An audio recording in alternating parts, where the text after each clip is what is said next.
Hey, and welcome to another edition of Wisdom Wednesday. Excited to be here with you. It is the 6th of October, and we're going to be looking through Proverbs Chapter 6, aptly titled Practical Warnings.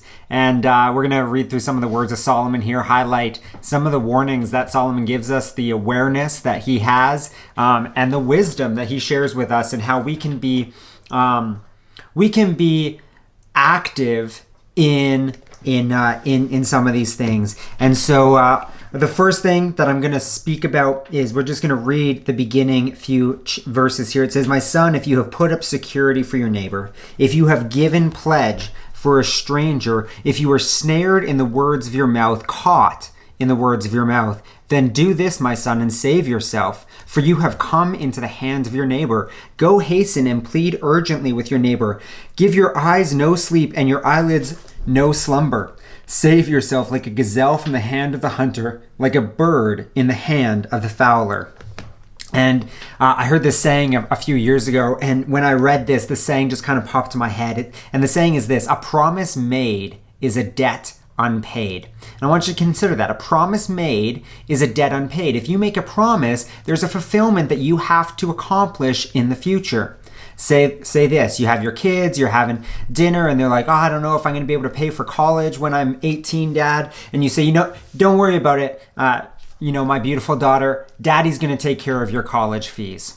And all of a sudden, you've made a promise, and you have no idea what life looks like in 4, 5, 6, 8, 10 years until your child goes to college. And maybe you just promised something that you're not going to be able to actually fulfill.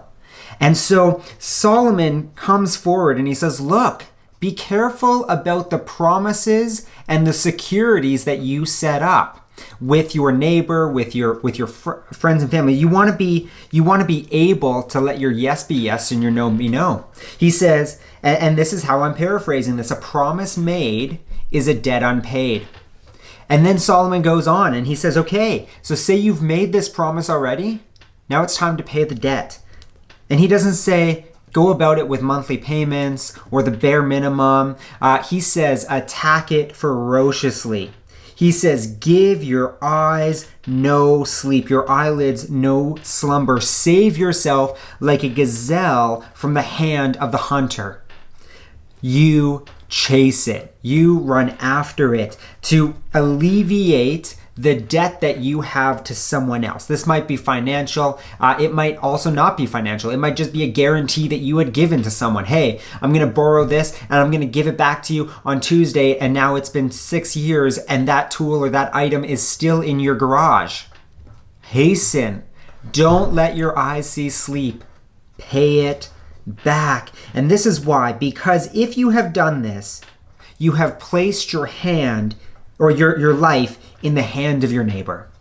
It has established someone in a position of holding this against you.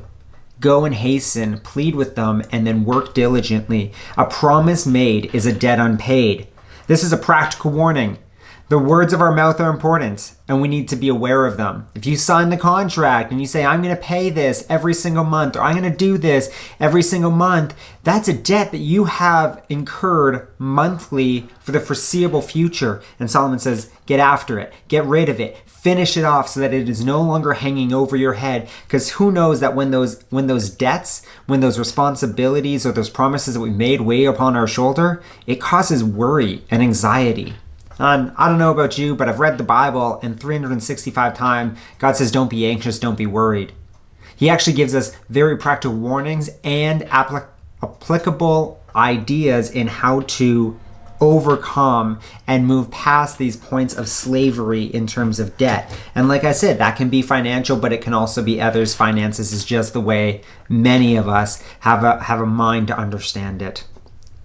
He continues in Proverbs 6:6. He says, go to the ant, O sluggard, and consider her ways and be wise. Without having any chief officer or ruler, she prepares her bread in summer and gathers her food in harvest. How long will you lie there, O sluggard? When will you arise from your sleep? A little sleep and a little slumber, a little folding of the hands to rest, and poverty will come upon you like a robber, and want like an armed man.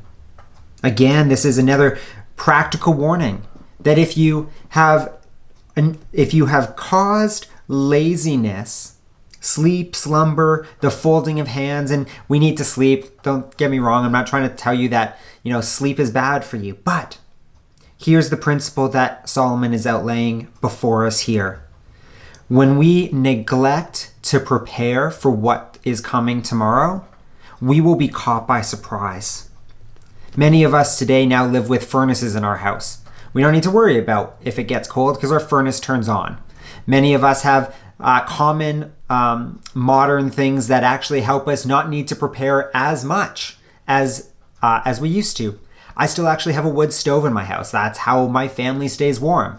And every year in September and October, I need to be very mindful. Am I going to have enough wood to last my family the opportunity to be warm for the next 6 months?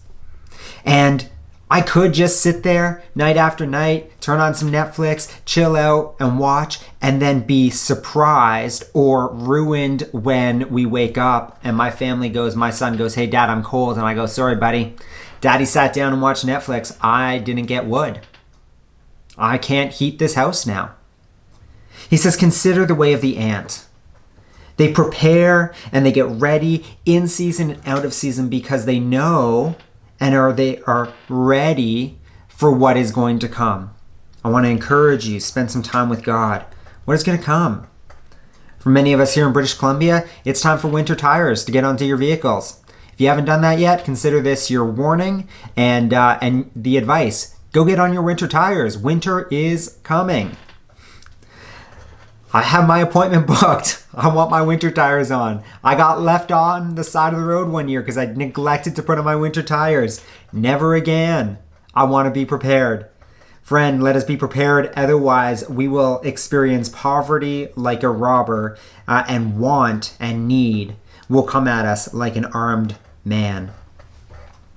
The last thing I want to go over this morning, is in Proverbs 6, verses 16 through 19.